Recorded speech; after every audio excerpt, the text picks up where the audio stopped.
Hello, this is my review of Scream. The very first film came out in the 90s around the time that I was born, and it's very interesting. This review will contain spoilers. This movie is as old as I am, so if you have not seen it, please check it out.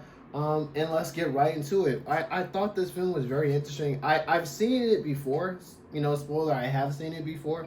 But seeing this most recent time gave me a little bit new perspective on the thing.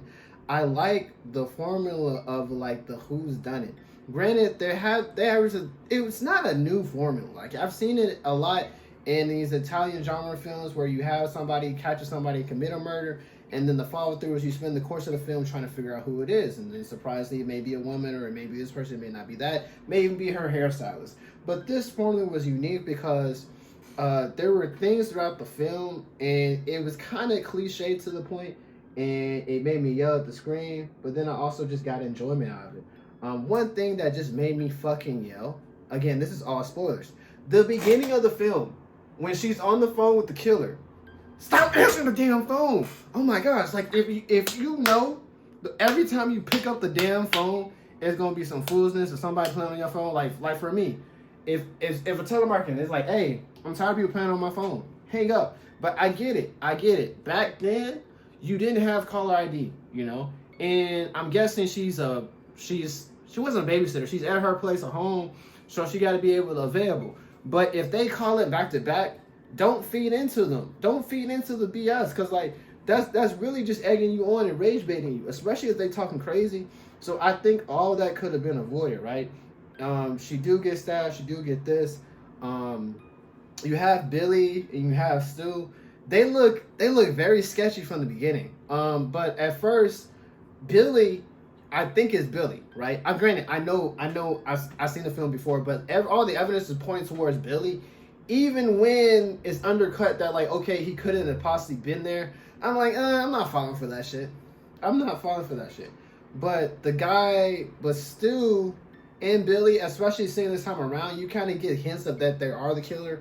Like, even though I know in the aftermath it's them too, that I can still say, even watching the film, if I've never seen this film before, I'm already assuming Billy is. Like, it's lined up to the point where it gets to the point where it's like, even despite you doing different things and like you being clear, I'm still not convinced, and I thought, like, okay, maybe potentially he kills whoever he's partnering with, but I don't believe that he's not the killer, right? The kills in this wasn't as brutal as I would say like the later Scream films. I'm kind of used to it. Like when you think about like 5, 6, or 7, it has a sense of like brutality to it that was kind of missing in this film. But it's the first in the entry. It's the first in this type of genre of film, and I do like the costume design. I like that the characters feel real. I felt like Sydney, she's a confident character, and she's not like the typical final girl. Like, she does, what I appreciate about her is like, people think because like if a woman can't be strong and have like romantic interest, if she has a romantic interest, it kind of like takes her down a peg. And I don't think that's the case. Like, you could still be strong and confident and still feminine. And I feel like the Sydney character within the context of the film definitely embodies that. And she's a go-getter. She doesn't fuck around. She has the combat skills. She's good with a firearm. And it kind of is a rewarding experience. Now, in contrast to the later films, again, I'm rewatching the entire series. I will say it's one of those films that, like, similar to like Friday the 13th, the first one, I've seen it and I appreciated what it did for the series. But it's not one that I would go back to because there's a lot of empty space in between. Not so much felt as with a recent review that I did for, let's say, I Know What You Did Last Summer, right? But there is some downtime. There are some decisions that just don't make sense to me, like people tripping over nothing, or of course the intro, that first kill. But you also get a sense that Billy and Stu are a little bit clumsy when they go about it. But I am interested in looking at the other films and seeing who the killer is and what that looks like, because Scream 1 is ingrained in my memory.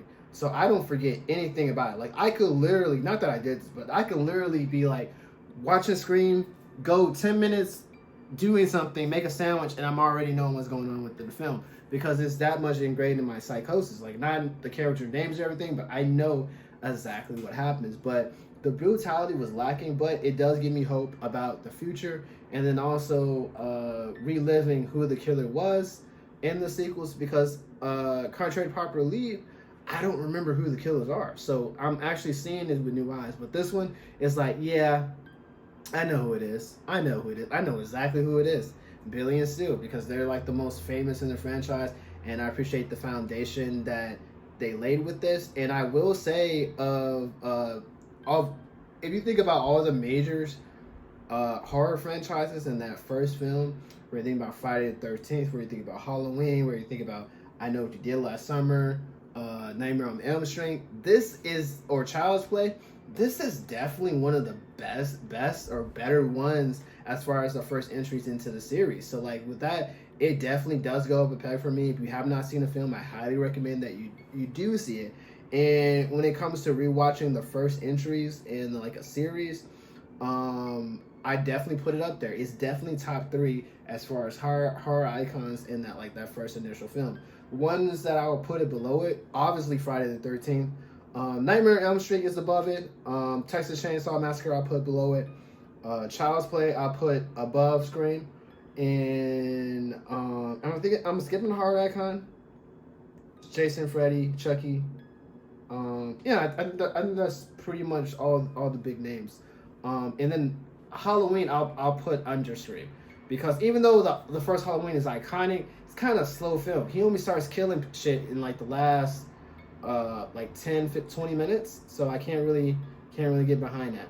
But without further ado, did you like Scream? What are your thoughts? This is a spoiler review, so please in the comments do spoilers. And as always, jarritos on me. Ciao.